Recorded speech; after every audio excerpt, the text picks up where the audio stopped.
Well, that's why I wrote the book, okay? The fundamental challenge is people are very much results first. Their priority is what they want to achieve. They're very concerned with the external validation achievements, and that dictates how they feel. So the solution then is about flipping that and about prioritizing who do they want to be, how do they want to show up.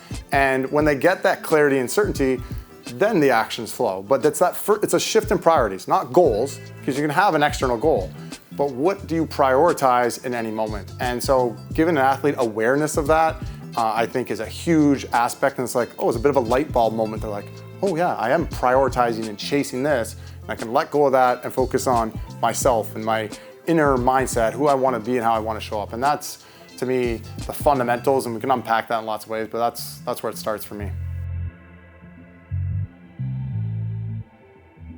Well, I'd say it's the mix of the alter ego and the reset routine. So the reset routine is that acceptance, commitment, 1-2 punch of detaching and letting go of the external stuff, the context, and then being able to commit to who you want to be and how you want to show up. Not the results, but to the process, to the things in your control.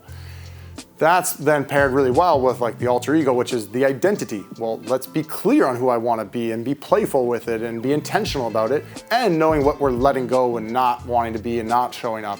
And so that's the main 1-2 punch that really has a huge impact, and we can crush through that in a session or two with somebody. Goes a long way. And then there's other tools around that support it, but that would be the main 1-2 punch I like to use.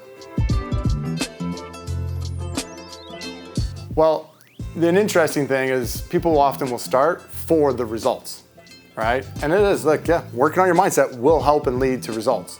But an interesting way to look at it is like, as you start doing the work, we don't want you just doing it for the results. You do it because you enjoy who you're being, you fall back in love with your sport, you're growing and evolving. And when you can focus on your sport and who you want to be for the sake of itself, that goes a long way. So to me, that's one of the most powerful aspects of what we do.